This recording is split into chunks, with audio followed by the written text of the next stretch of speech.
सुनिए, कई दिनों से कह रही हूँ बगल वाले दुकान से एक फूल झाड़ू ला दीजिए। पहले वाला झाड़ू छोटा हो गया है। अब झुक कर साफ सफाई करने में कमर में दर्द होता है। और हाँ, जाले साफ करने के लिए जो लंबी लकड़ी वाला झाड़ू आता है वो भी ला दीजिएगा। नुक्कड़ पर मर्दों की भीड़ इकट्ठा रहती है तो मुझे वहाँ जाना अच्छा नहीं लगता। बस इतनी मदद कर दीजिए। पूनम अपने पति अमित से कहती है। अमित बोले, कई बार तुमसे बोला हूँ कि कम से कम झाड़ू पोछा के लिए काम वाली लगा लो, पर तुम हो कि मानती ही नहीं हो। अगर दिन कोई ना कोई घर में मेहमान आए आए रहते हैं आए दिन, फिर सब काम करना कितना मुश्किल हो जाता है। पैसों का क्या है, वो तो किसी महीने ज़्यादा और किसी महीने कम आते आते रहते हैं। अब थोड़ा आराम अपने शरीर को दिया करो। घर के काम कम नहीं होते हैं, पर तुम औरतों को खुद पर दया भी नहीं आती। अब तुम ही बताओ, इससे ज़्यादा मैं तुम्हारी मदद क्या करूँ? कहो तो झाड़ू भी लगा दूँ। पूनम बोली, ना बाबा ना, पाप लगाओगे क्या? और ज़रा धीरे बोलो, अगर मम्मी जी ने सुन लिया तो मेरी क्लास ले लेंगी। और आप ये देखो, महंगाई कितनी बढ़ती जा रही है। आपको क्या लगता है काम वाली कम पैसे लेती है? अरे झाड़ू पोछा बर्तन के लिए भी 3-4 हज़ार लेती है। अमित बोले, 4 हज़ार बचा कर क्या कर लोगी? कहीं 4 हज़ार बचाने के चक्कर में दवाइयों में 40 हज़ार ना खर्च हो जाए। पूनम बोली, शुभ शुभ बोलिए, उतने पैसे बचाकर मैं क्यों ना बबलू को ट्यूशन लगा दूं। वैसे भी घर का काम करने में मेरा भी व्यायाम हो जाता है। बस आप झाड़ू ला देना। इतना कहकर पूनम रसोई की तरफ चली गई। अगले दिन कोचिंग सेंटर जाने से पहले अमित पूनम के लिए दोनों झाड़ू लाया। तभी उसकी सास विमला जी बोली, अरे अमित, झाड़ू तो घर में है, फिर नया झाड़ू लाने की क्या जरूरत है? वैसे भी झाड़ू हम दिवाली के समय लाते हैं। अब तुम्हारे घर में ना इतनी गंदगी होती है और ना ही इतने पैसे हैं कि साल में एक झाड़ू खत्म हो जाता है। अमित कुछ कहता उससे पहले पूनम बोली, ले आए, बहुत अच्छा किया, बबलू स्कूल चला जाएगा, फिर आज घर की अच्छी सफाई करूंगी। विमला जी बोली, बहू, भगवान ने तुम्हें तार जैसा लंबा तो किया नहीं है, फिर थोड़ा झुक कर झाड़ू लगा लोगी तो क्या बिगड़ जाएगा? मेरा बेटा ट्यूशन पढ़ाकर कमाई करता है और तुम उसे झाड़ू में खर्च कर रही हो। पूनम कुछ कहते उससे पहले अमित बोला, अम्मा आप भी हद करती हैं।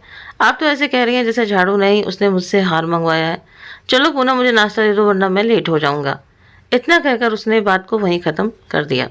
अमित और बबलू के जाने के बाद पहले पूनम ने नए झाड़ू को सड़क के किनारे अच्छे से झाड़ा ताकि उसका भूसा निकल जाए, वरना घर में हर जगह नए झाड़ू का भूसा ही भूसा दिखता।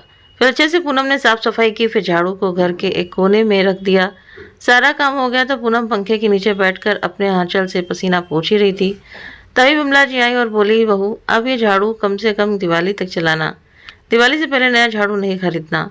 झाड़ू में लक्ष्मी जी का वास होता है, वैसे कहाँ रखा तुमने झाड़ू? पूनम बोली, मम्मी झाड़ू को तो मैंने दरवाजे के पीछे रख दिया है, और अगर झाड़ू टूट जाए तो क्या उसे दिवाली से पहले नहीं ले सकते? अरे ज़रूरी है लक्ष्मी जी को दिवाली में ही बुलाना? उससे पहले भी तो वो हमारे घर आ सकती हैं।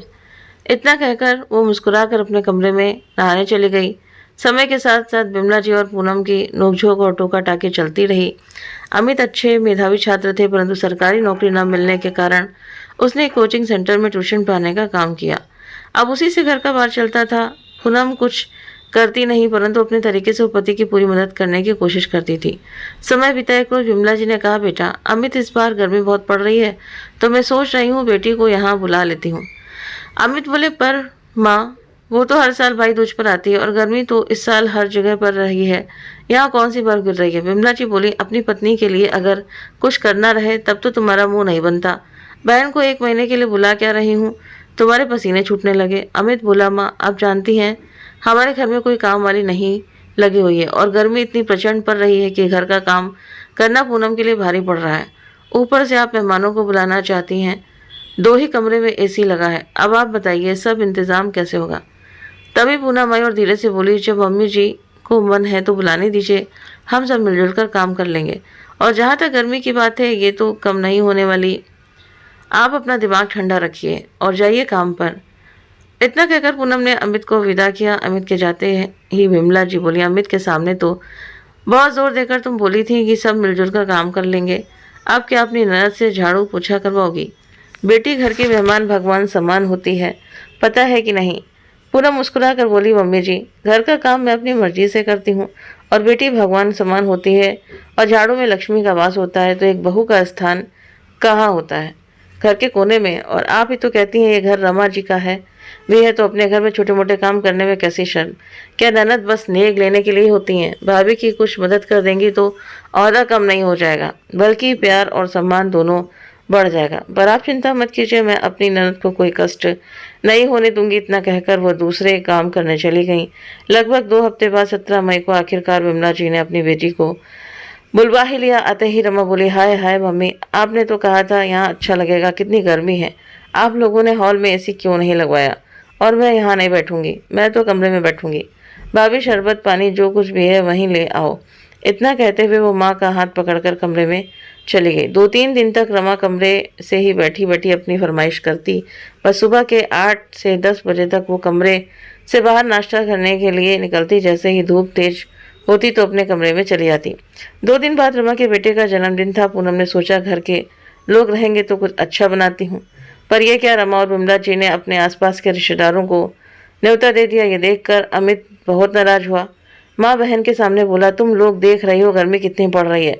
पूरे दिन तुम दोनों कमरे में रहती हो। पूनम को एक पल आराम नहीं मिलता है।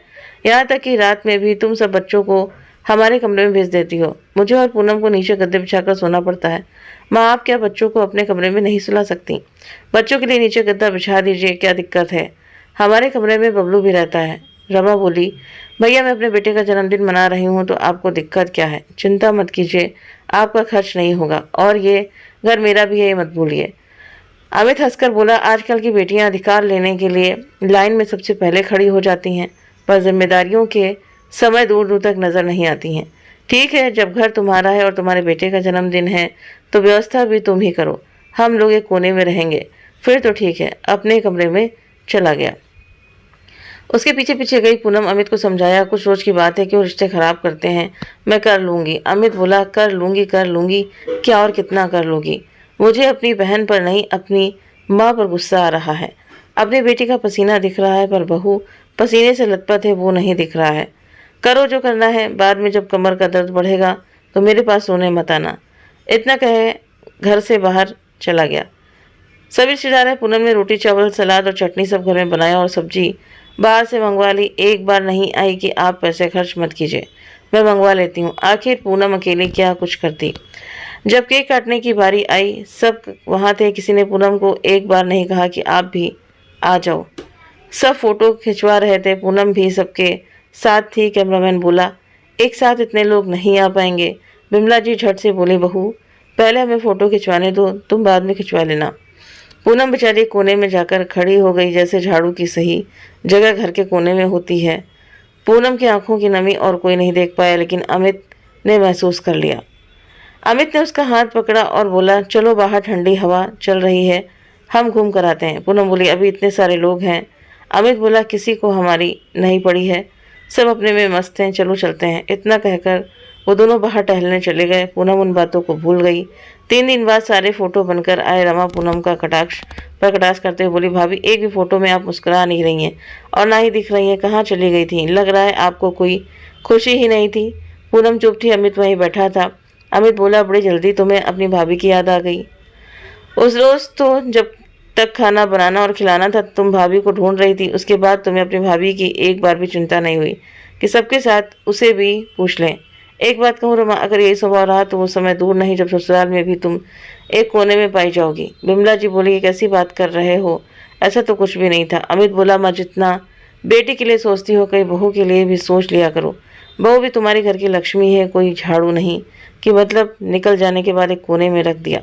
अरे लोग झाड़ू को भी घर के कोने में खड़ा नहीं रखते, पर आपने तो अपनी बहू को अपने परिवार से एक कोने में कर दिया।